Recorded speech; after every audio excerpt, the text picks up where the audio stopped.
जलचरगुतमाहाय जन्मश्रवणजीवमानसमोपराधम् विदितं विदितं वा सकुले तत्क्षणत्रं यते करुणापि श्रीपतिवेदना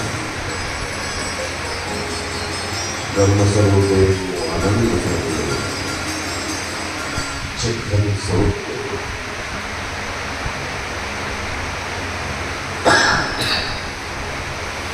भगवान कृष्ण की लीलाएं गोकुल में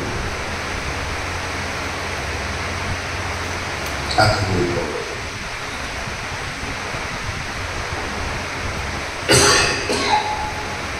गोकुल के वासी भगवान कृष्ण के सन्निधान में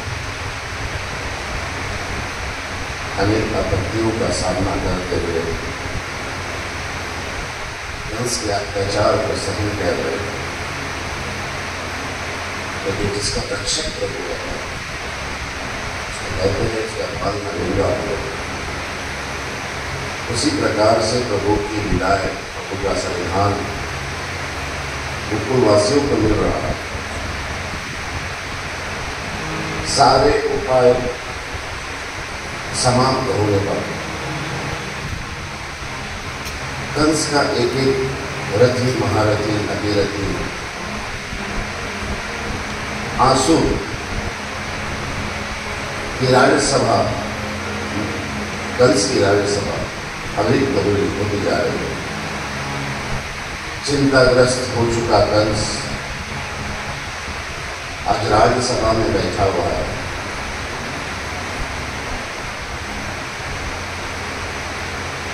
अब कहता है ऐसा कोई नहीं है जो 10 वर्ष के बालक को वध सके, जो मेरे काल को मार सके, जो मेरी मृत्यु के भय से मुझे बचा सके। आखिरी शस्त्र अपने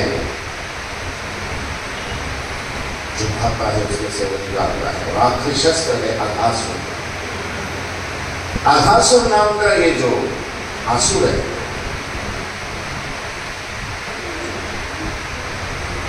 ये त्रेता युग से है। त्रेता युग में जब अनेक आसुरों का वध हो चुका था, लेकिन आघासुर तब भी किसी को नहीं पढ़ा गया। ऐसा ही आघासुर कंस के दरबार में है। आघासुर एक अजगर का स्वरूप है, अजगर का रूप है। उसके नहीं मरने का कारण भी यही था कि वो दत्तात्रेय महाराज जी का सेवक था। आघासुर को आज्ञा करता है कंस, जाओ तुम जाकर उस काल को समाप्त करो। आघासुर मथुरा से निकलते हैं गोकुल की ओर।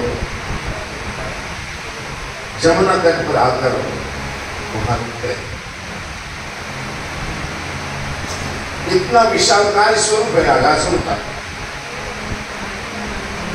कि पता ही नहीं चला ये आघासुर है या वहां के पर्वत है, वहां की नदी है। इतना विशाल स्वरूप आघासुर है। आघासुर आकर जमुना तट पर जहां भगवान कृष्ण अपने गद्दे चलाते हैं, अपने बाल मित्रों के साथ जहां पर लीलाएं करते हैं, जहां पर खेल खिला करते हैं, वहां पर आघासुर आकर अपने दोनों मुख पसारे वहां पर आता है।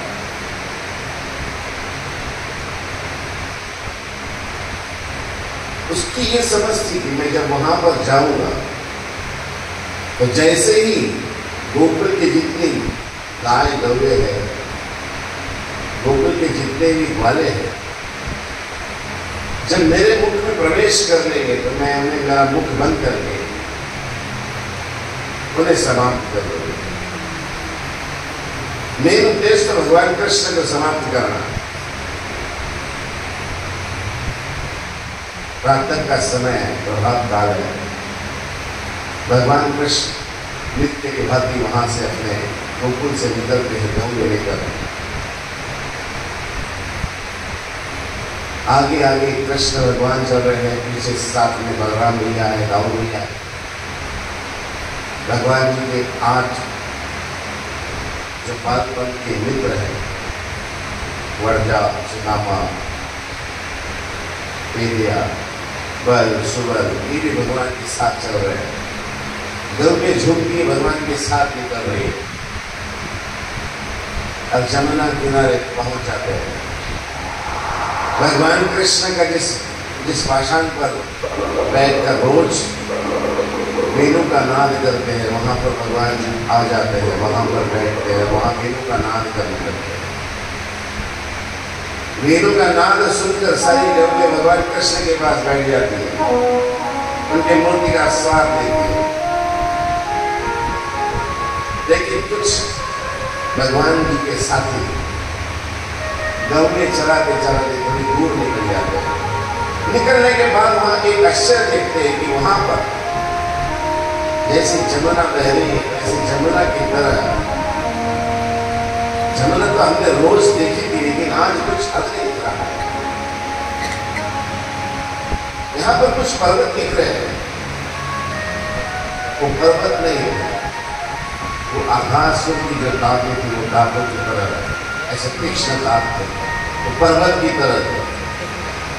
अगर आकाशों के दांत पर्वत जितने होंगे तो बताइए आकाशों का स्वर कितना बड़ा होगा। आकाशों में अपनी जिह्वा जो है, अपनी जिह्वा अपने मुख से बाहर निकाली,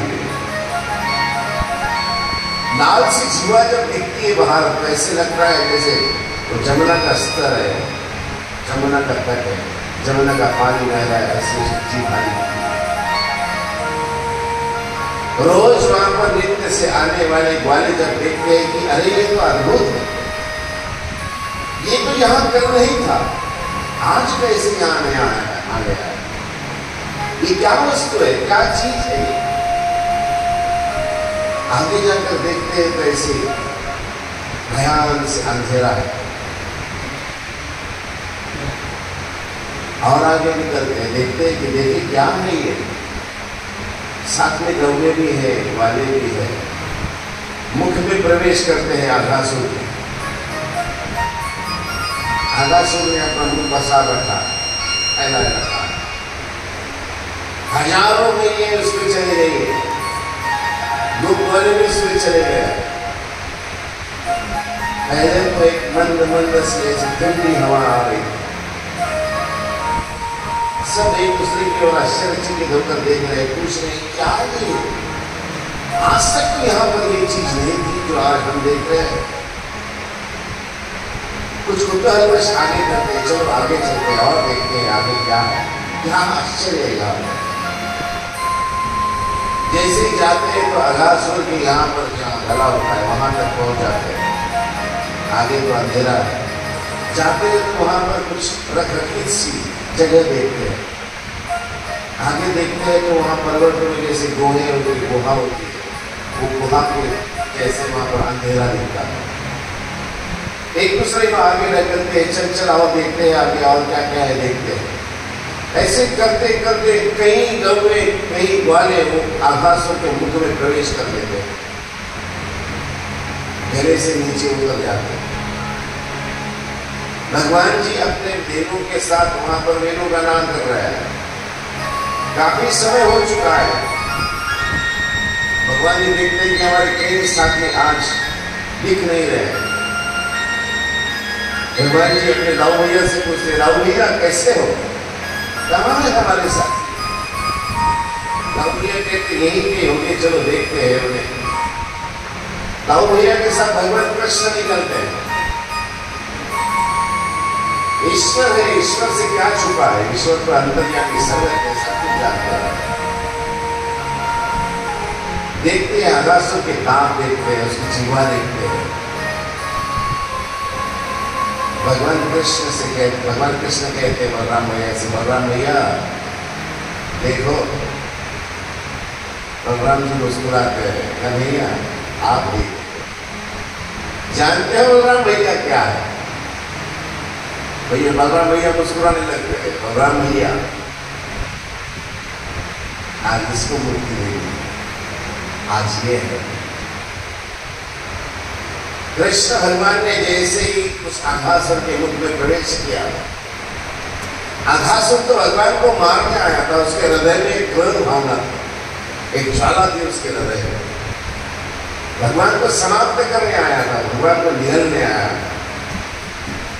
जैसे ही भगवान जी का चरण उसके जिह्वा पर पड़ता, अब वो तैयारी कर चुका है कि भगवान को मैं निगल जाऊं। साथ में दाऊ भैया भी है, भगवान आगे आगे चल रहे हैं, दाऊ भैया साथ में है।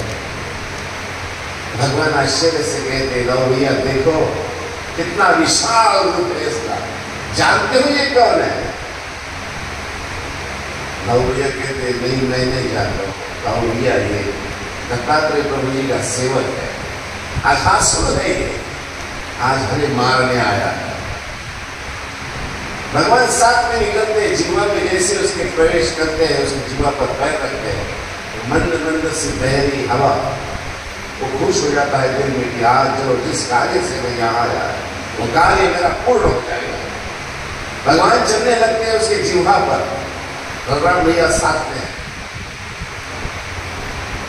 भगवान जी कहते बलराम भैया आप यहाँ पर कि आप रुक जाइए, आप बाहर रुकिए। भगवान जी बलराम भैया को रुका देते और आगे भगवान अकेले स्वयं आगे निकलते। जैसे जैसे अकेले आगे निकल रहे भगवान कृष्ण, क्रोधायमान हो चुका वो आघासुर, मन में बड़ा प्रसन्न हो रहा है, लेकिन हृदय में ज्वाला है उसके। भगवान जी उसके जिह्वा से आगे निकलते हैं, उसके गले तक पहुंचते हैं। अब उसे लगता है कि मैं अपना जबड़ा जो है, अपना जबड़ा बंद कर दूं और भगवान जी को निगल जाऊं। जैसे ही भगवान उसके गले के पास पहुंचते हैं तो अपनी मूर्ति को विशाल बनाना शुरू करते हैं। विशाल स्वरूप भगवान का वहां पर होता है। भगवान जी तेज रफ्तार से चलते चलते चलते उसके हृदय तक पहुंचते हैं। हृदय में वो आज आग लेकर, ज्वाला लेकर आया था भगवान जी को समाप्त करने के लिए। लेकिन जैसे ही भगवान जी के चरण उसके हृदय में पड़ते हैं, भगवान जी के श्री चरण हृदय में जैसे ही पड़ते, उसका जितना भी क्रोध था वो क्रोध शांत हो चुका था, धन्यता पा गया वो। कई वर्षों से मैंने इस आघासुर,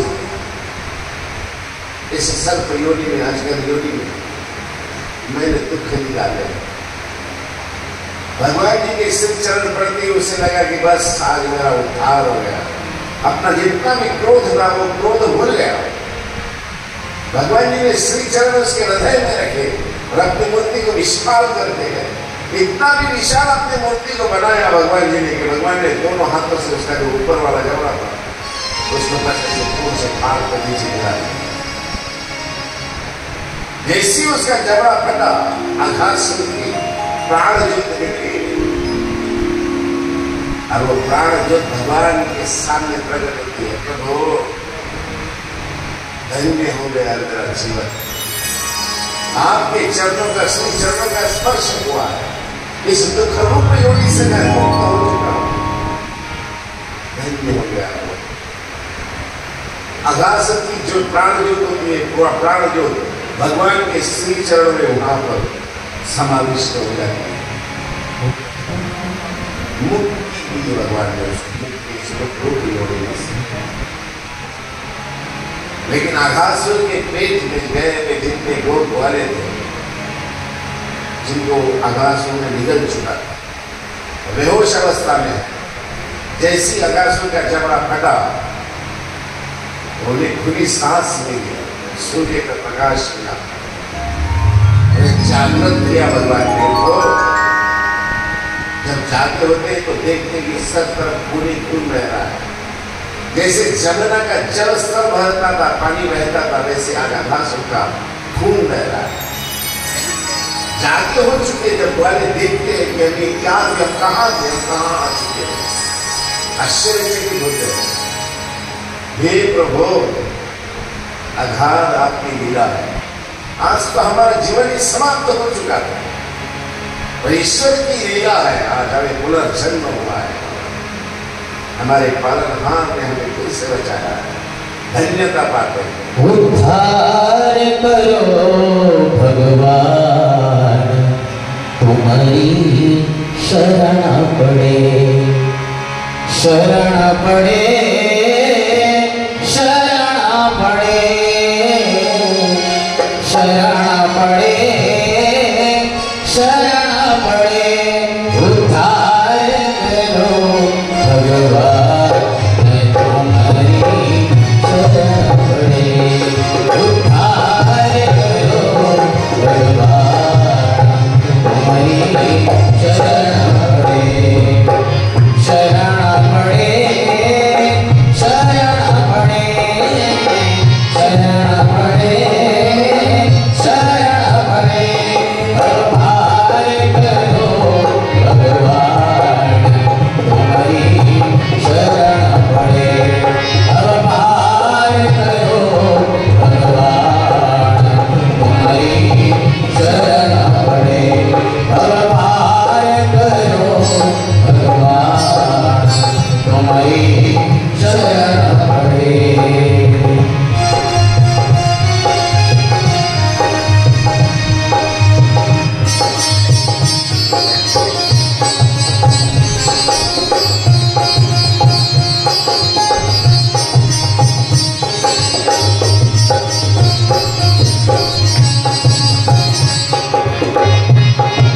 मैं हूँ पतितहीन हूँ कर्मी, कैसे करूँ मैं भगवान, उद्धार कैसा होगा जहाँ से हो कल्याण।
सारे देवता और लोग अपने धाम से भगवान पर पुष्प वृष्टि करते हैं।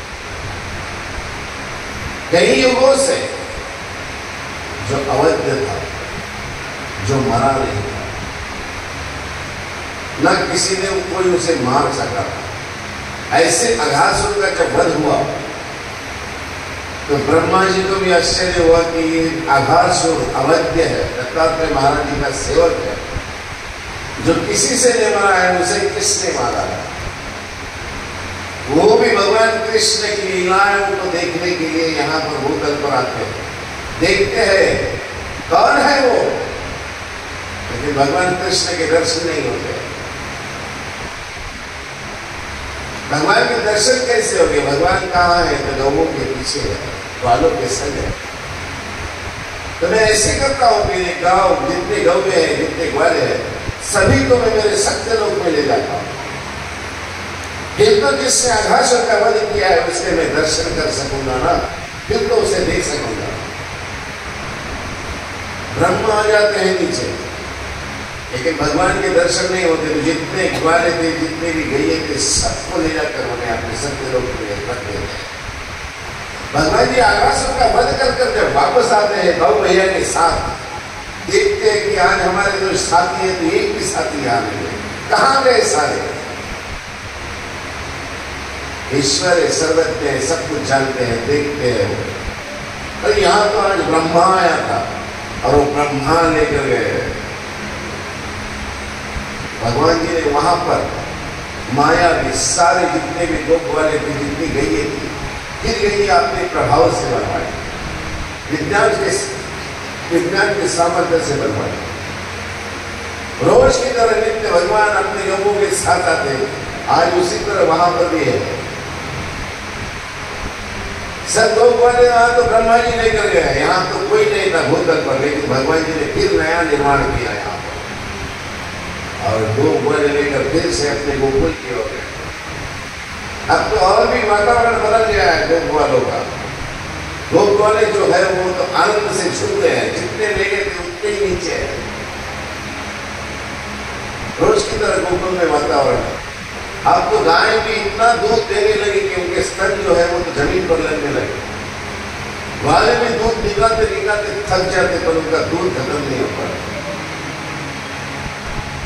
कई दिन गुजर गए। ग्रंथों में आता है 1 संवत्सर गुजर गया, 1 साल गुजर गया। यहाँ पर वैसे ही वातावरण है जैसे पहले था। 1 साल गुजरने के बाद भी कोई हमें आता नहीं है, ढूंढता नहीं है कि गोप वाले कहाँ गए। ब्रह्मा जी को तो और भी आश्चर्य होता है कि अगर ये सब यहाँ से आकर्षित हो गए, गायब मैंने लेकर चला गया हूँ, तो फिर यहाँ पर हाहाकार हो जानी चाहिए। लेकिन भूतल पर तो कुछ नहीं है। देखते ही नीचे आकर यहाँ का वातावरण देखते हैं, तो जैसे पहले था वैसे ही।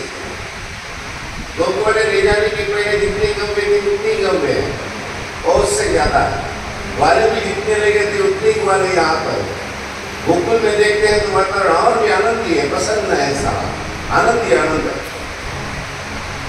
समझ नहीं पाते हैं, मैं तो यहाँ से सब कुछ ले गया था, तो यहाँ पर दूसरे कैसे आ गया। ढूंढते ढूंढते आते हैं, देखते हैं प्रभु जी से। प्रभु जी की आस में आए थे कि कौन है जिसने आकाशों का वध किया है। ईश्वर के दर्शन नहीं होते, फिर अपने लोक पे जाते हैं। लोक पे जाकर नारद जी वहां पहुंचते हैं, नारद जी से बात करते हैं। नारद जी, मैं तो जिसने आकाशों का वध किया था उसके दर्शन के लिए गया था, लेकिन उसके दर्शन नहीं हुए हैं। नारद जी हंसते हैं, प्रभु आपको उनके दर्शन कैसे हो गए? आप उनके दर्शन नहीं कर सकते। आपको अगर दर्शन करना है तो मेरे साथ चलिए, मैं उनके दर्शन करवाता हूँ। नारद जी यहाँ पर आते हैं भूतल पर, भगवान कृष्ण से मिलते। कृष्ण भगवान से बताते हैं, कृष्ण भगवान प्रभु ब्रह्मा जी आपके दर्शन को अभिलाषी है, आपके दर्शन करना चाहते हैं। आपकी गोद वाले वो लोग करते सत्य लोक में गए हैं। यहाँ तो हाहाकार हो जानी चाहिए, लेकिन यहाँ तो आपके सामर्थ्य से, आपकी कृपा से फिर यहाँ पर वैसे ही वातावरण है जैसे पूर्व में। भगवान कृष्ण हास्य करते हैं, बुढ़ापा है उनका, इसलिए ऐसे हरकतें करने लगे हैं ब्रह्मा जी। नारद जी कहते हैं भगवान जी वो आपके दर्शन के अभिलाषी, आपके दर्शन करना चाहते हैं। तो दर्शन करने का ये कौन सा तरीका है? भगवान जी कहते ये कौन सा तरीका है? हमारे गोद वाले लेकर चले गए यहाँ से? नहीं प्रभु, उनसे गलती हो गई है, बड़ी क्षमा है। क्षमा याचना करते हैं, ब्रह्मा जी क्षमा मांगते हैं भगवान से। भगवान से कहते हैं प्रभु आपके दर्शन के अभिलाषी थे, दर्शन करना चाहते थे। आकाश में तो आपने मारा है जो अवैध था, आपके दर्शन के खातिर यहाँ आए। आप दर्शन नहीं दे रहे थे ना, इसीलिए हमें ये माया भी करना पड़ा सारा। यहाँ से आपके गोद वाले ले जाने पड़े। भगवान कहते चलो ठीक है, जो हुआ सो हुआ, अब तो दर्शन हुए हैं। फिर जहाँ से ब्रह्मा जी ले गए थे गोद वाले, फिर से वहां से वापस भूतल पर आए। फिर ब्रह्मा जी ने लाकर यहाँ उन्हें छोड़ा। यहाँ जब वो आए तो उन्हें बड़ा आश्चर्य हुआ, भगवान कृष्ण तो यहाँ पर भी है, वहां पर भी, वहां पे भगवान की स्तुति गाई जाती है। आज यहाँ पर तो ऐसी वातावरण है, मायावी भगवान ने बनाए थे वो सब अदृश्य हो चुके हैं। और जो पूर्व में ओरिजिनल जो ब्रह्मा ले गए थे वो यहाँ पर आए, उतर गए। ऐसी गईये चल रही है, गोप वाले वैसी है, लेकिन आश्चर्यचकित हो जाते हैं। भगवान कृष्ण को आज तक जो अपना साथी समझते थे, अपना युवराज समझते थे, अपना भावी राजा समझते थे, जब वहां ब्रह्मा के पास जाकर आए तब मुझे ध्यान में आया कि हम जिन्हें अपना साथी समझते हैं वो साथी नहीं है। वहां तो प्रभु की लीलाओं का गुणगान किया जाता है, वहां तो प्रभु की स्तुति की जाती है, वहां तो उन्हें परमेश्वर कहा जाता है। वो कौन आश्चर्य देखा जब शाम में कमरे लेकर अपने घर पे गए तो घर पे जाकर अपने माता पिता से मिलते हैं तो बालक अपनी माताओं के गले में पड़ते हैं, अपने पिताओं के गले में पड़ते हैं। जैसे कई दिनों के बाद, एक संवत्सर गुजर चुका है, एक संवत्सर एक वर्ष गुजर चुका, वर्षों के बाद जब अपने माता पिता से मिलते हैं तो आश्चर्य से वो कहते हैं हम 1 वर्ष से आपसे मिले नहीं है, आपको लगा नहीं हम 1 वर्ष से मिले नहीं है।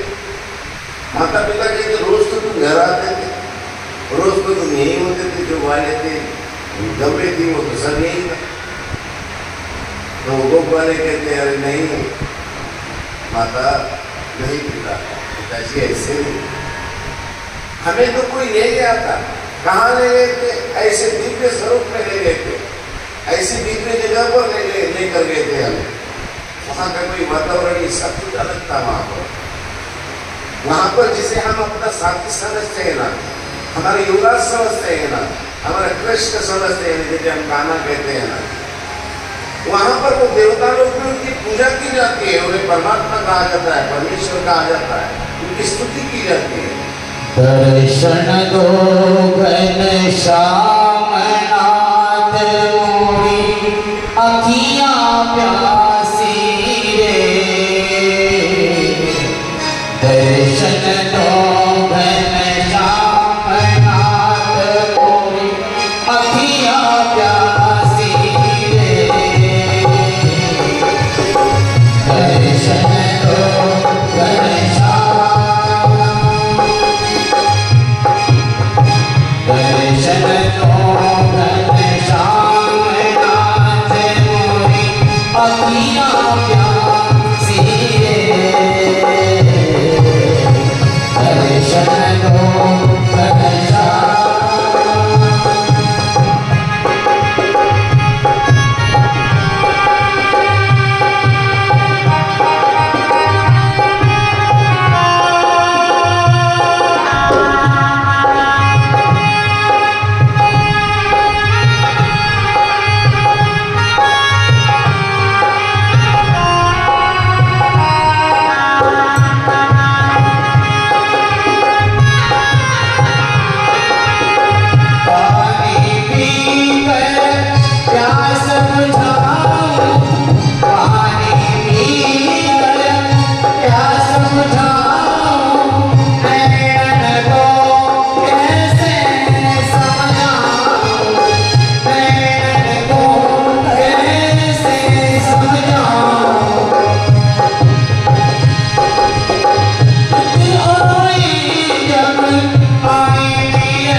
आश्चर्य होता है सभी को, सारे गोकुलवासी आश्चर्यचकित करते हैं, अरे तुम तो यही थे, तुम तो कहीं गए नहीं।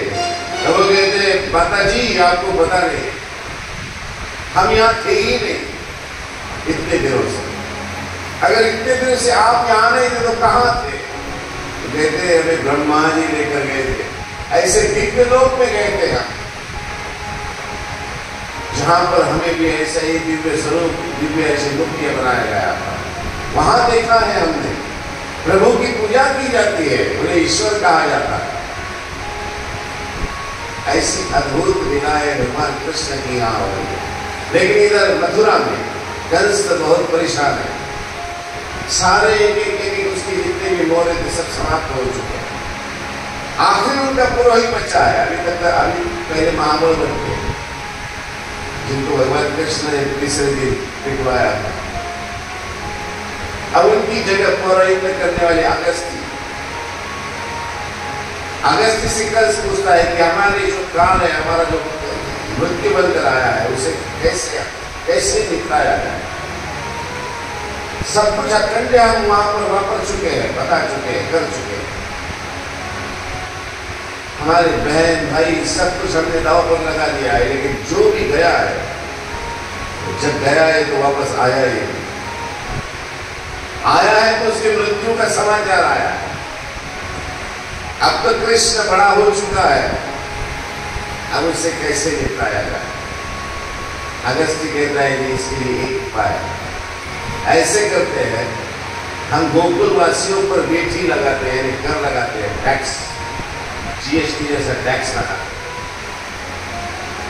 और टैक्स भी हम उसमें ऐसा लगाएंगे और उन्हें हम ऐसा करेंगे कि अगर तुमने टैक्स नहीं भरा हमारा, हम तुम्हें जेल में ठूस देंगे या तुम्हें हमारा राज्य छोड़कर जाना पड़ेगा यहाँ से। अगस्त्य कहते हैं ऐसे करेंगे हम। जितने भी यहाँ पर अभी रथी महारथी अतिरथी आसुर भेजे हैं, यहाँ तक तो आए नहीं है। अगर उन्होंने अपना टैक्स नहीं दिया तो हमारे देश में से, हमारे राज्य में से हम उन्हें हटा देंगे, हम उनके जान के दुश्मन हो जाएंगे। अब वाले ही नहीं रहेंगे यहाँ पर, तो भगवान कृष्ण कैसे रहेंगे। कृष्ण भी भगवान कृष्ण भी उनके साथ चले ही जाएंगे। फिर आपका कुल काल आपसे दूर ही हो जाएगा।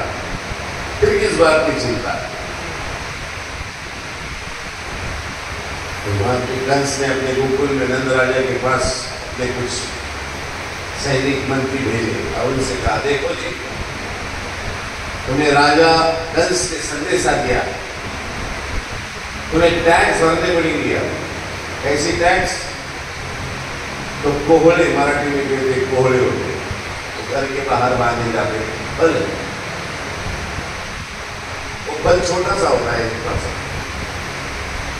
उसको मटके जितना बनाइए और वो हमारे सामने पेश कीजिए। हमारे सामने रेती जो होती है, रेती के अंदर दूध दही भरकर हमें भेजिए। रेती का कई बर्तन बनता है, कई बनता है, उसमें दूध दही रखा जा सकता है, नहीं रखा जा सकता। मटके के अंदर कोहड़ा डालना है, फल डालना है, इतना बड़ा कोहड़ा होता ही नहीं। सब भयभीत हो जाते हैं गोकुलवासी कि अब कैसे होगा। भगवान कृष्ण कहते हैं कोई चिंता करने की जरूरत नहीं, हम निपटेंगे उससे। आज तक तो देखा है वो कुछ नहीं कर सका, अभी क्या करें, उसका टैक्स हम लेते हैं। भगवान कृष्ण अपने मटके बुलाते हैं बड़े बड़े, उसमें छोटे से आकार में वो कोहड़े रंग का फल होता है, वो डालते हैं और उसे सामान्य से बड़ा बना देते हैं। बांस लेते हैं, बांस में उसको रेती लगाते हैं और उसके अंदर दूध दही भर देते हैं। वो भरकर उसको कंस के पास बेचते हैं और कंस से कहते हैं, ले लेकर टैक्स। तूने क्या मांगे थे? वो फल मांगा था, इतना बड़ा सा मटकी उतना। हमने वो फल मटके में डाला, तू तेरा फल निकाल ले और हमारे मटके हमें वापस दे दे। कंस कहता है मटके जितना फल है, उसका मूल इतना बड़ा फल उसमें से निकलेगा कैसे? रेती के उन्होंने बर्तन बनाए, उसमें दही दूध भरे, भगवान कहते हो रेती के इसमें से बर्तन में से तेरा दही दूध निकाल ले और हमारी रेती वापस हमें दे। अब रेती को हाथ लगाए तो वो टूट जाती है, अंदर का दही दूध रह जाएगा। फल इतने बड़े कि मटके से बाहर नहीं निकलेंगे। जितना उसने छल के साथ वहां पर भेजा था, भगवान जी उससे 2 कदम आगे निकले। इतना करने के बाद भी जब भगवान को वहां से या गोकुलवासियों को वहां से भगा नहीं सका, फिर अगस्त्य से पूछता है कि तुम्हारी दोनों चालें भी व्यर्थ गई। अब बताइए आप कृष्ण को वहां से कैसे भगाएगा? वो कहते हैं कि अब एक तीसरा पर्याय है मेरे पास। कुटिल लोग होते हैं, कुटिल गाँव होते हैं, कुटिल विचार होते हैं। अगस्त्य कोई अच्छा आदमी थोड़ी था, कंस का अगर मंत्री था तो कंस के राज में कंस का दुष्ट का अन्न खाने वाला, दुष्ट जैसी उसकी मति, दुष्ट जैसी उसकी बुद्धि। उसने कहा कि ऐसा करो भगवान कंस जी, तुम गोकुलवासियों पे और एक टैक्स लगाओ, उनको कहो हमें हवा का भाड़ा बांध कर दो। भाड़ा समझते, गठड़ा। हवा जो पेड़ टिकती नहीं है तो उसको कैसा भाड़ा बांधा जाएगा, उसका गठड़ा कैसा बांधेगा, उसकी गठान कैसे बनी जाएगी हवा की। हवा को कोई पकड़ सका है? हवा तो आसपास अपने पास भी है, लेकिन उसकी गठान बांधी रहती है, बन सकते हैं उसका।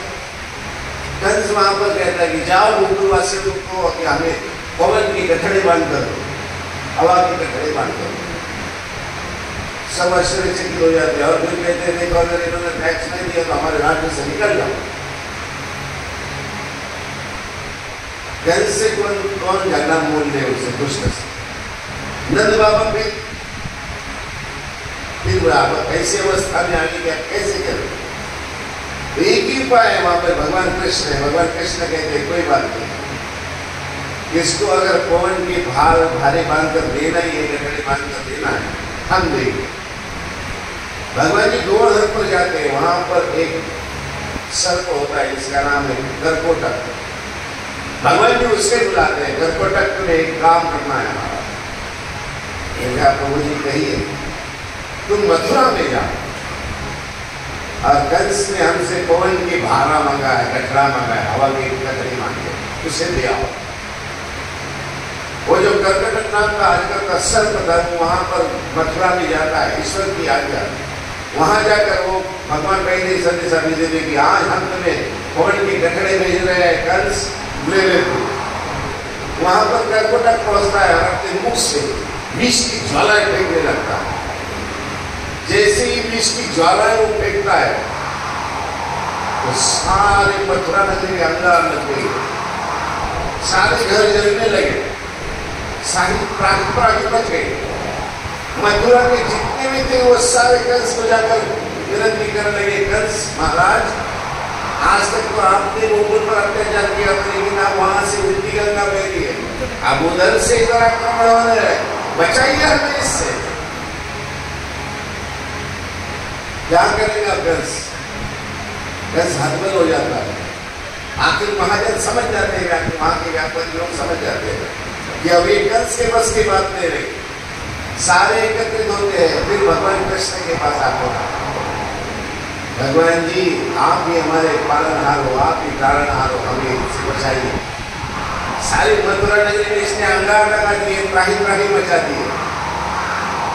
आप ही पालन करता हो, आप ही हमारे सब कुछ हो, आप बचाइए इससे। भगवान कृष्ण कहते हैं जाइए और उस कर्कटक की पूजा कीजिए, उसे क्षमा मांगिए, तब उसकी वो विष की ज्वाला है वो बंद होगी, तब आप मथुरा में रह सकेंगे। मथुरा के जो है वहां पर किला है, वो किला में जो गढ़ है वहां पर तो घर सुरक्षित है, लेकिन जनता का क्या? जनता तो हाय परेशान हो चुकी है। जैसे भगवान ने कहा वैसे जाते हैं, कर्कटक की पूजा करते, उसे क्षमा मांगते हैं। मूर्ख हो गया हमारा जो है ना राजा, मूर्ख हो गया, पागल हो गया है। क्षमा मांगते हैं कर्कटक से, कर्कटक अपनी विष की ज्वाला है पुनः अंदर ले लेते हैं, वहां से चले जाते। अब उल्टे आक्रमण होने लगे, अब डरने लगा है कंस। जैसे हर तरफ बालक का चेहरा दिखता था तो डर जाता था, जैसे ही कंस हो गया अब मेरा काल नजदीक आ चुका है, अब मैं कुछ नहीं कर सकता, कोई नहीं रहा मेरा साथ दिया। फिर वो अगस्त्य को पूछते कि अब कैसे किया जाए।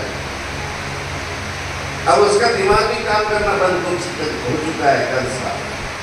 अब तो जो कहता है अगस्त्य कहता है वही करने लगे। अगस्त्य ने कहा कि ऐसा करो, कृष्ण भगवान का परास्त करने का एक ही उपाय, एक ही पर्याय है, बोले यहाँ बुलाओ तुम मथुरा में, अब तो वो बड़े हो चुके हैं और यहाँ पर शिव धनुष्य रखो और शिव धनुष्य उनको उठाने लगाओ। शिव धनुष्य तो ऐसा है कि उसे कोई उठा नहीं सकता, और कृष्ण अगर उठाने की कोशिश करेंगे, बलराम अगर उठाने की कोशिश करेंगे तो धनुष उनके आंख पर गिर जाएगा। जैसे उनके आंख पर गिरेगा वो उसके नीचे दर्द पूरे खत्म हो जाएगा। अपने को कोई बोल नहीं सके कि इन्होंने बालक का वध किया।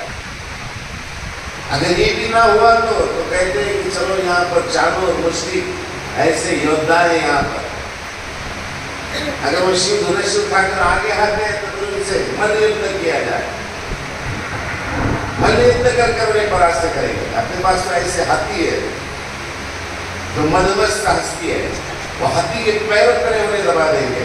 सारी तैयारी करके अब उन्हें बुलाओ।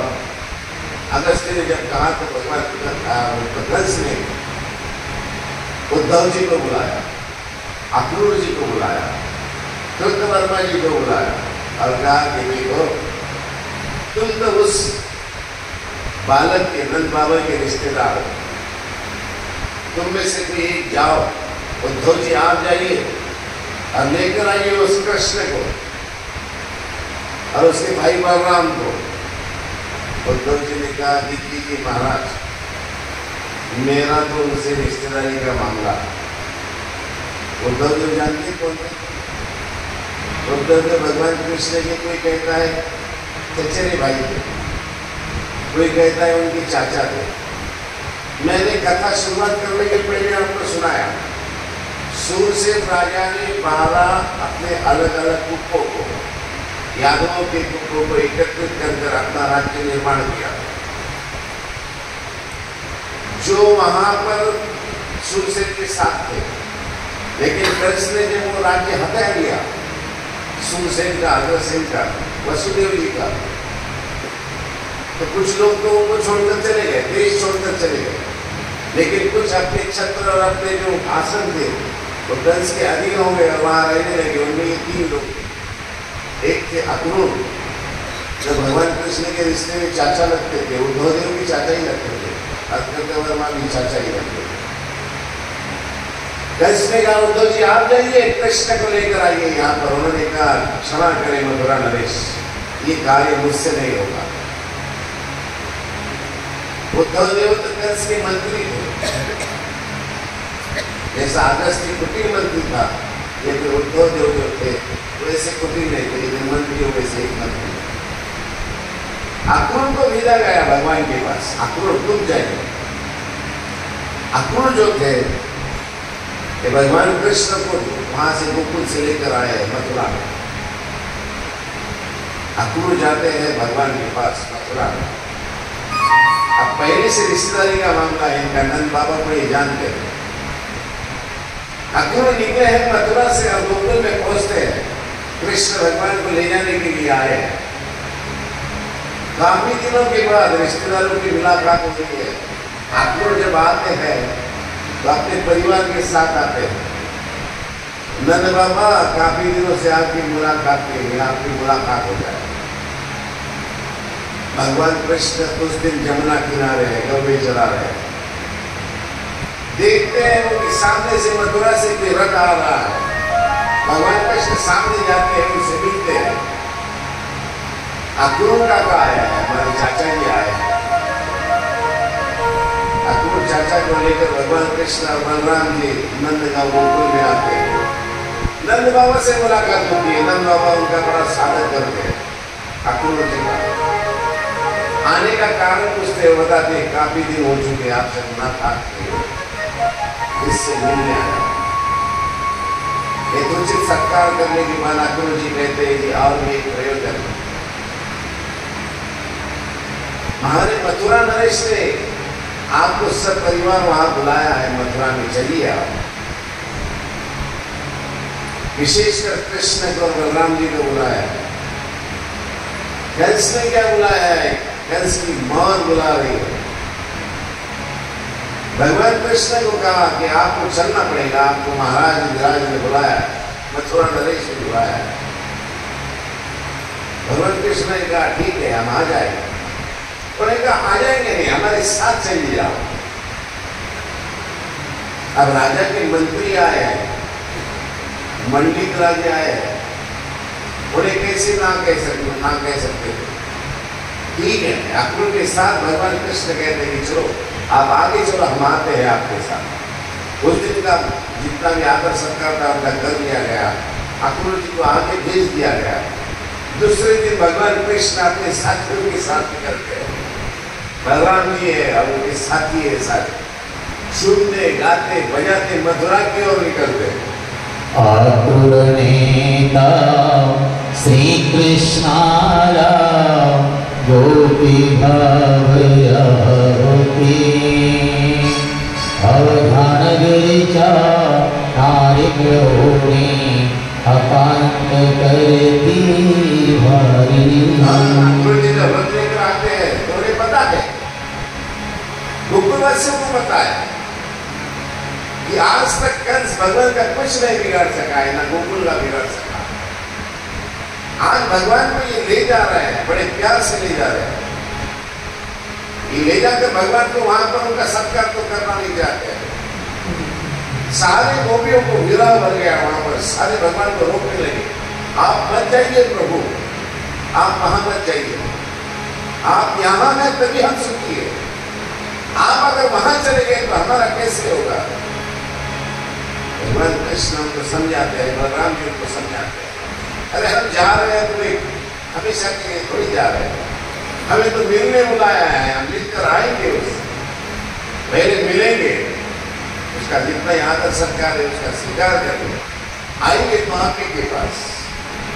भगवान कृष्ण सभी को समझाते हैं, सारी गोपियों को, सारी गोपी का रोने लग जाते हैं, नहीं भगवान आप मत जाइए, भगवान किसी की नहीं सुनते। हम निकलते हैं सब साथियों के साथ।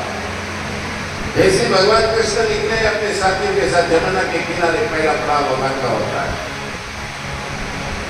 इस ओर भगवान है और उस ओर मथुरा नगरी है। मथुरा नगरी पर जमुना के जल पर भगवान जी का स्नान वगैरह होता है। देखते हैं वहां पर उस तट पर कोई कपड़े धोने वाला है, वहां पर कपड़े धो रहा है। अब ये सारे जितने थे गोकुल के रहवासी वाले थे, कमर में एक अपना वस्त्र होता था, सर पर एक वस्त्र बंधा होता था सादा सा। सामने देखते हैं तो वहां पर कई ऐसे 1500 धोबी है, रजक कहते हैं उसे, रजक कपड़े धो रहे हैं।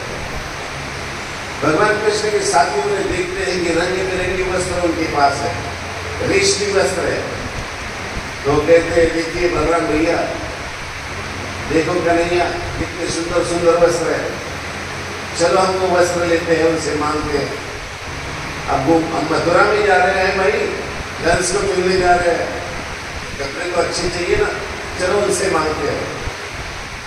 कृष्ण भगवान के साथ सारे अपने जितने भी गोपी थे वहां पर गए।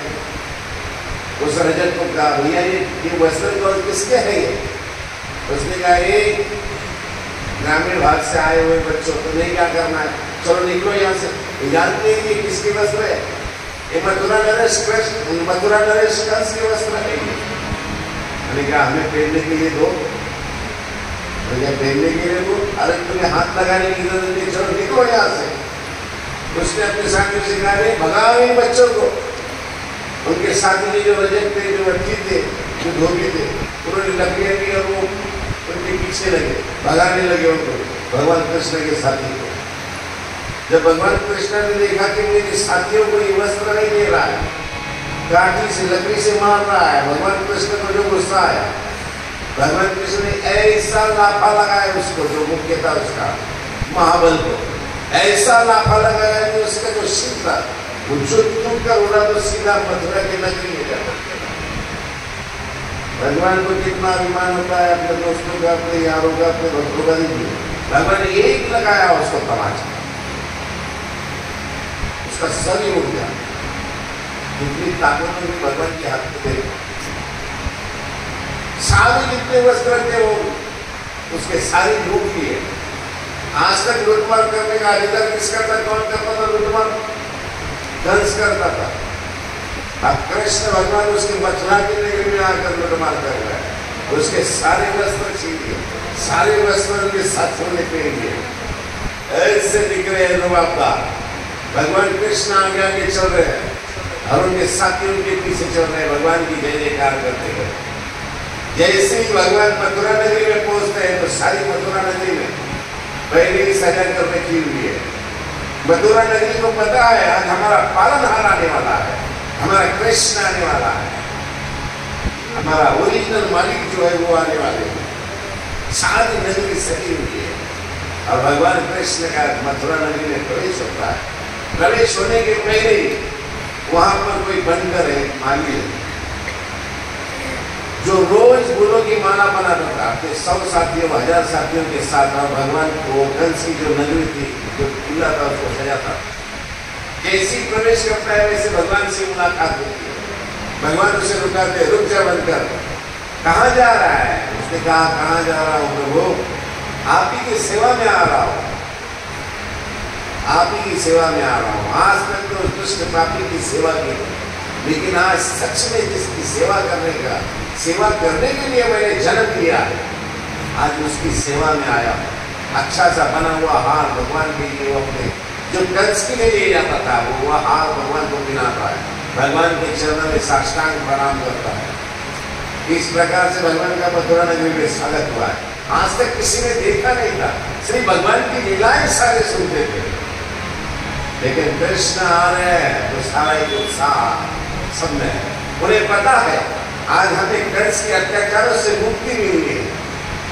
ऐसे भगवान अंदर जैसे ही मथुरा नदी में प्रवेश करते हैं तो विश्राम घाट के पास पहुंचते हैं। विश्राम घाट आपने सभी को देखा है, नजदीक है वहां से, जमुना के तट पर। जैसे ही भगवान वहां पहुंचते हैं तो देखते एक ऐसी ट्यूबल निकली हुई एक भाई वहां से आ रही है जो जा रही है, सबको छुपाते छुपाते भीड़ में से निकल रही है। भगवान कृष्ण उधर से आ रहे हैं और ये इधर से जा रही है। भगवान उसको देखते हैं और उसको बोलते हैं सुंदरी कहाँ जा रही हो? एकदम कुरूप है वो, देखने में एकदम कुरूप है, पीछे से बाघ निकला हुआ है, कमर से झुकी हुई है, दांत बड़े बड़े हो चुके हैं, नाखून बड़े बड़े हो चुके हैं, अपनी विद्रुपता को छुपाने की कोशिश कर रहे हैं। भगवान जी उसको स्वरूप सुंदरी कह रहे हैं। वो लकड़ी लेकर भगवान के पीछे लग रही है, मुझे चिढ़ाता है, तो चिढ़ाता है। और भगवान कृष्ण उसे चिढ़ाते नहीं है, सुंदरी तू तो सुंदरी है, सुंदरी है, रुक जा सुंदरी, कहाँ जा रही है? वो क्या हट जा, मेरे रास्ते से हट जा, तू जानता नहीं है मुझे मैं कौन हूँ। भगवान कृष्ण कहते हैं कौन है तू बताना।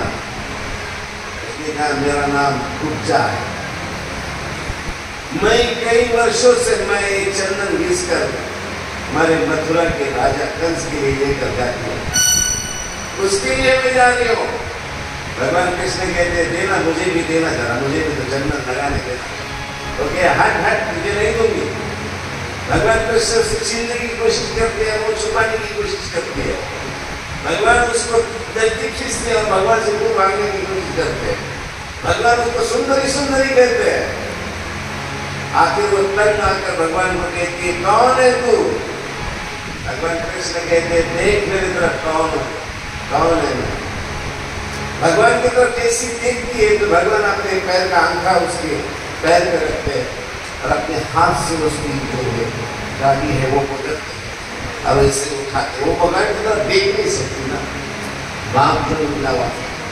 भगवान ने उसको पैर उसके अंगूठे पे अंगूठा रखा, उसका अपने हाथ से उसकी चूड़ी पर और उसको ऐसे किया, देख कौन हूं मैं करके ऐसा ऊपर किया तो ऐसे जैसा बाप था उसका भाग निकल गया और वो सीधी सी खड़े हो गई। जैसे सीधी सी खड़े हो गई उसने भगवान कृष्ण के स्वरूप को देखा तो धन्य हो गई, कहा मैंने धन्य हो गई, जिसके लिए इतने वर्षों तक मैंने तपस्या की। तो कहते हैं कृष्ण अरे कन्हैया, मैं कोई कुब्जी नहीं थी, मेरा कुब्जा निकला था इसलिए लोग मुझे चिढ़ाते थे। मेरा नाम तो भक्ति रंजी का है। मैंने कई वर्षों तक लोहे के पिंजरे में गरुड़ासन होकर सेवा की, तपस्या की, इसलिए उस सेवा की वजह से मुझे पाप निकला। लेकिन आज तेरे स्पर्श से मेरी उस सेवा का, मेरी उस तपस्या का आज कल मुझे मिला। भगवान ने जैसे उसको हाथ लगाया तो ऊपर ऊपर की वो सीधी की, भगवान ने अपनी कृपा दृष्टि से उसकी ओर देखा। विद्युत्ता पा चुकी भक्त रंजिका कुब्जिका बन चुकी।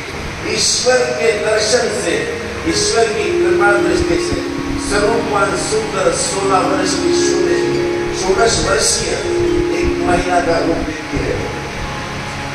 जगत के रंग क्या देखो,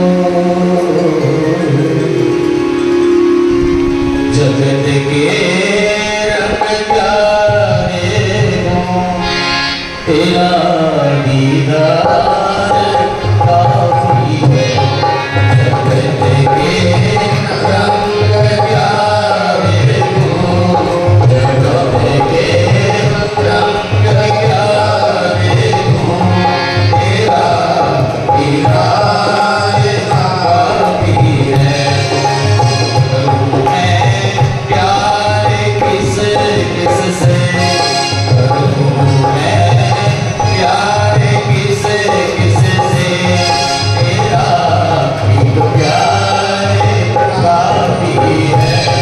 जगत के रंग क्या देखो, जगत के रंग क्या देखो, तेरा दीदार काफी है।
जब षोडश वर्षीय रूप लेती है,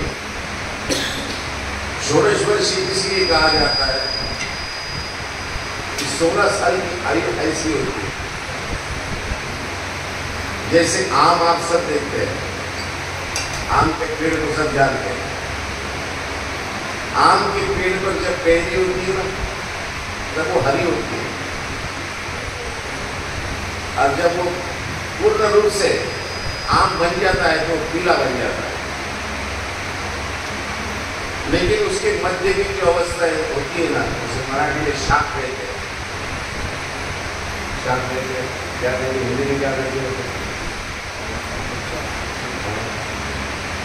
जो कच्ची भी ना हो और पक्की भी ना हो, जो आम का जो रूप होता है उसे मराठी में शाक कहते हैं। आंबील। हाँ, जो वो स्वरूप होता है ना, उस फल के स्वरूप में चमक होती है। उस फल को कैरी भी नहीं होती है और आम भी नहीं होता, तो चेहरे पे उसके वो फल के ऊपर चमक होती है। ऐसे ही मनुष्य की कुछ अवस्था है, 16 साल से लेकर 20 साल तक, फिर वो पुरुष हो या स्त्री हो, ना ये बच्चे होते हैं ना पूर्ण रूप से जवान होते हैं। ये जो 20 की अवस्था होती है, 16 से 20, इसीलिए तो कहते हैं 16 और 20 चक्की के 20। ऐसा स्वरूपान सुंदर, एक चेहरे पे चमक आ गई है, इतनी स्वरूपान दिख रही है कुब्जा, वो खुद को पहचान नहीं रही है। बाघ निकला हुआ था इसलिए उसका नाम था। उसने भगवान कृष्ण की इस लीला को देखी, भर भर के अपने आंखों से जब देखा तो रोने लगी। इतने वर्षों तक तपस्या की मैंने जिसके लिए की है, वो आज मेरे सामने खड़ा है। इतने वर्षों तक चंदन घिसती रही उस पापी के लिए, आज मेरे इस चंदन घिसने का सार्थक हुआ है। जिसके लिए मैंने आज घिसना चाहिए था या मैंने घिसा है, वो साक्षात मेरे सामने खड़ा है।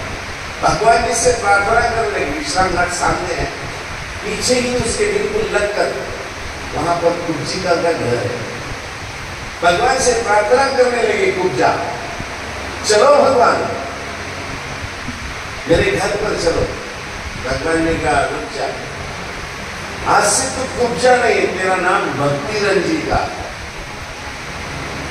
आज से तो भक्ति रंजी का, रुक जा, हम आएंगे, हमारा कुछ कार्य अभी बाकी है, हम वो कार्य करेंगे और फिर तेरे पास आएंगे। भगवान वहां से निकले। भगवान को अभी कुब्जा ने चंदन लगाया है, भगवान की गले में फूलों के हार है।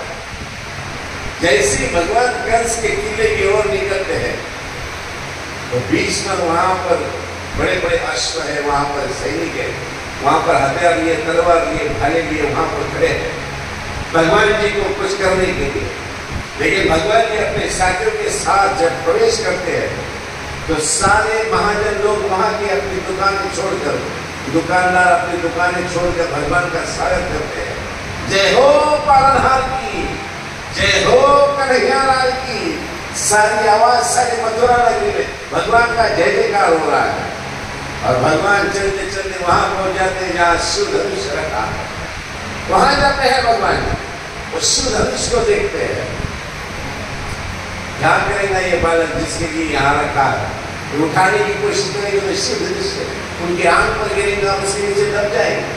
लेकिन भगवान वहां जाते हैं, उस शिव धनुष को सहज उठा लेते हैं, सहज उठाकर उसे प्रत्यक्ष लगाते हैं, उसके टंकार देते हैं। उसे जैसे ही खींचते हैं उस शिव धनुष के 2 टुकड़े हो जाते हैं। एक टुकड़ा भगवान कृष्ण अपने हाथ में लेते हैं, दूसरा टुकड़ा उस बलराम भैया के हाथ में देते हैं।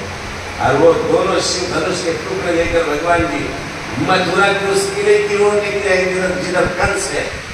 रास्ते में जो भी आता भगवान उसको मार दे, उसको अपने हाथों से रोक दे। ऐसे करते करते करते भगवान वहां पहुंच गए। कहाँ पहुंचे हैं? जहां पर कंस बैठा है इंतजार करते हुए, और सामने उन्होंने 4 मल्ल रखे हैं, चानूर रखा है, मुष्टिक रखा है वहां पर भगवान कृष्ण को मारने के लिए। लेकिन घर में प्रवेश करने के पहले वहां पर मदमस्त जो हस्ती है, वो भगवान कृष्ण को मारने के लिए आ रहे हैं, बलराम भैया को मारने के लिए आ रहे हैं। जैसी वो हस्ती भगवान की ओर आते हैं, भगवान और बलराम भैया दोनों उस हस्ती के दोनों दांतों को पकड़ते हैं, जोर से उसके दांतों को खींचते हैं और उसे घुमा के नीचे पटकते हैं। इतने बड़े मदमस्त अश्वगज जो है वो भगवान की एक बार से वहीं पर धाराशायी होते हैं। भगवान हम शिव धनुष को फेंक कर तो हाथी के दांत लेते हैं अपने हाथ में और सामने खड़े हो जाते हैं कंस के। देख तेरा काल आ गया है यहाँ पर। जैसे भगवान कृष्ण भगवान को देखता है, ऊंचे आसन पर बैठा हुआ कंस उठकर खड़ा हो जाता है। खड़े होने के पहले जैसे भगवान जी रायागढ़ में खड़े हैं, रायागढ़ शब्द आया है। सारी गोप मथुरा की नगरी वहां पर जमी है। भगवान कृष्ण को और भगवान के साथ आए उनके गोप बालक और बलराम भैया को देखती है। सारी नगरी भगवान का जय जयकार करने लगती है। वहां पर हमारे मराठी में एक ऐसा श्लोक आया है, रंगी कुहार मुरारी सकल पुर चली, देखिला केत नारी कंदर पुकार वैरी, शिशुवत पितरी ईश सुरी समस्ती, भक्ता सात्मा रूपवर रूपती, ज्ञानिया ज्ञान मूर्ति विद्यावंता प्रयुक्ति, पुरुष इति गौर जाता से लेना। भगवान कृष्ण का वो बाल रूप 16 साल की आयु में भगवान जब उस प्रवेश द्वार में खड़े हैं, सारी मथुरा नगरी भगवान की ओर देखती है, भगवान का जय जयकार करती है। भगवान को कोई तारनहार समझता है, कोई पालनहार समझता है। कोई ईश्वर समझता है, कोई ज्ञानियों का ज्ञानी समझता है, कोई योगियों का योगी समझता है, कोई भगवान को अपना बेटा समझता है। बड़ा बढ़िया एकदम एक श्लोक महाभारत के उसमें था, विश्वम्भर विश्वरूप दिखला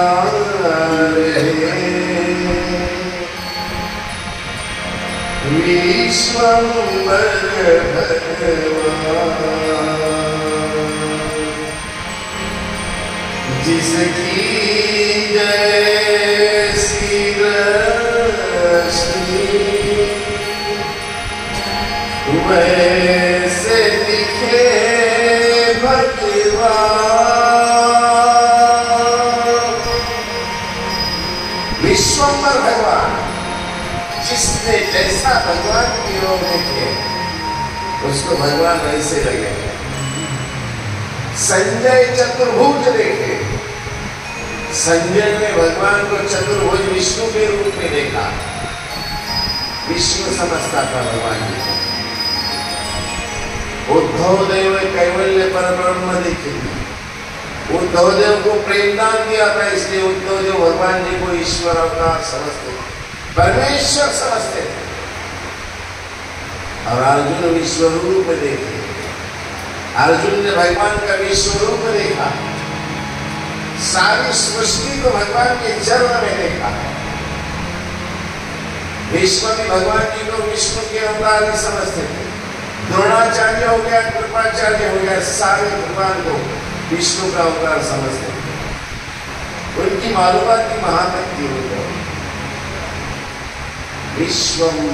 विश्वरूप दिखला रहे विश्वम्भर भगवान, विश्वम्भर भगवान जिनको जैसा रूप दिखाया है वैसे दिए। कोई भगवान जी को अपना पुत्र समझता है, कोई ज्ञानियों का ज्ञानी समझता है, कोई योगियों का योगी राज समझता है। जिसको जैसा दिखे, जिसने जैसा सब। भगवान के मंदिर में जाते हैं, हम भगवान से प्रार्थना करते हैं। अब सभी को भगवान क्या है तो पता नहीं होता है, जिसकी जैसी श्रद्धा होती है वैसे भगवान को प्रणाम किया जाता है। और भगवान जी कहते अनंत शक्ति युक्त परमेश्वर सकवासी विषय व्यवस्था करते, जो जिस प्रकार से मेरे सामने आकर मुझे पूजा करता मैं उसे उसी प्रकार से, जिस प्रकार से इसने मुझे प्रणाम किया है उसी का फल मैं इसे देता हूँ। ये यथा मां प्रपद्यन्ते तथैव भजाम्यहम्, जो जिस प्रकार से मेरी भक्ति करता है मैं उसे उसी प्रकार का फल देता हूँ। कोई मुझे विष्णु कहकर प्रणाम करे तो मैं उसे विष्णु का फल दूंगा, कोई मुझे महादेव का प्रणाम करे उसको उसका फल मिलेगा, कोई मुझे परमेश्वर कहकर मुझे प्रणाम करे तो मैं उसे परमात्मा का फल दूंगा। सबके मालक चालक है, वो सृष्टि के निर्माता है, सारी शक्तियां वहां पर है। कृष्ण में काम हे अर्जुन, जितना तू देख रहा है, जितना तुझे बताया गया है, ये तो मेरा एक अंश है। इसके व्यतिरिक्त में जितना तुझे विशाल और अनंत है। भगवान जी रायागढ़ में खड़े हैं, जैसे ही भगवान को देखते हैं तो मुश्किल और चारों भगवान की ओर लपकते हैं। जैसी लपकते हैं तो गौ से चारों के साथ भगवान का युद्ध हुआ है, और मुश्किल के साथ बलराम जी का युद्ध हुआ है। दोनों को भी पकड़कर भगवान जी ने और गौ भैया ने उन्हें वहां परास्त किया। जैसे उन्हें परास्त करते हैं, कंस तो डर गया, भागने की कोशिश कर रहा है। जैसे भागने की कोशिश कर रहा है तो भगवान जी उसकी ओर लपकते हैं, कंस की ओर लपकते हैं। कंस भागने की कोशिश कर रहा है, अपना आसन छोड़ चुका है, भागना चाहता है, और भगवान उसके पीछे दौड़ रहे हैं। भगवान दौड़ते दौड़ते दौड़ते कंस के पास पहुंचते हैं। कंस को सूचना है आपने किधर भागो, क्या करो। ऐसे भगवान कृष्ण वहां पर जब कंस के पास पहुंचते हैं तो कोई कहता है कि भगवान कृष्ण ने कंस की छाती पर बैठकर उसके केश उसके खींचे उसका गला दबाया है और उससे मृत्यु दिया है। कोई कहता है भगवान जी जब चाणक्य और मुश्किल को मार रहे थे तो कंस भयभीत हो चुका था। भयभीत हो चुका कंस जब भगवान उसकी ओर कंस की ओर दौड़ते हैं, भगवान की विशाल मूर्ति देखकर कंस वहां पर ही अपने मृत्यु को पा गया। मृत्यु पाने के बाद भगवान जी वहां जाते हैं। मृत्यु पाए हुए कंस के छाती पर बैठकर उसके केश को पकड़ते हैं और उसके केश को पकड़कर उस आसन से नीचे खींचते हैं। इस प्रकार से कोई कहता है कि भगवान की मूर्ति देखकर कंस के जो प्राण पखेरु थे वो उड़ गए। कोई कहता है कि भगवान ने उसको अपने हाथों से मुक्ति दी थी। इसलिए तो कहते हैं वसुदेव सुतम देवम कंस चाणूरमर्दनम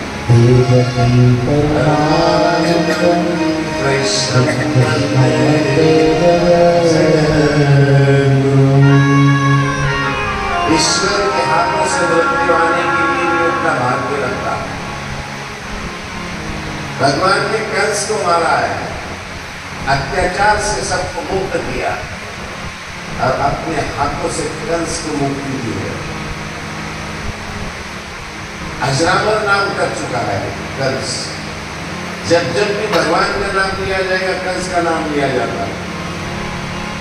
अच्छे नाम से नहीं लिया जाता है। उसने जो अत्याचार किए इस नाम से लिया जाता है कि अत्याचार की मर्यादा कहाँ तक होती है। हम कहते हैं वो आदमी बुरा है, इतना बुरा है, अरे इतना बुरा नहीं, अभी तो और भी बुरा होना बाकी है। तो बुरा होते होते होते यहाँ तक पहुँचता है कि ईश्वर तक बुरा पहुँच जाता है। ईश्वर तक बुरा करने की बात करता है, ईश्वर तक बुरा करता है। एक तो जिंदगी में आए तो ऐसे अच्छे कर्म करो कि ईश्वर की प्रसन्नता हमें मिल जाए। या तो बुरे बनना हो तो इतने बुरे बनो कि हमें कंस बनना पड़े और हमें मारने के लिए प्रभु का अवतार लेना पड़े। इतने तो हम बुरे बन नहीं सकते। हाँ, अच्छा बनना जरूर जरूर हमारे हाथ में है। अगर अच्छा बनना हमारे हाथ में है और प्रभु को हमारा बनाना अपने हाथ में है तो हम उस वाम मार्ग की ओर जाए ही क्यों, जिस ओर कंस गए आंसू गए। सच्चाई की और नेकी के मार्ग में और ईश्वर की ओर चलने वाले मार्ग में जितनी शांति है, सुख है, समाधान है, शायद और कोई मार्ग मिले। इसीलिए भक्ति करो, पूजा करो, भगवान के नाम का स्मरण करो, भगवान को अपने वश में करो। भगवान को भी अपने वश में इतना करो, इतना करो, इतना करो कि मैं भगवान को पुकारूं और भगवान द्वारिका छोड़ के मुझ तक पहुंचे। तुम हमारे पांडवों ने भगवान को अपना बनाया, द्रौपदी ने भगवान को अपना बनाया है।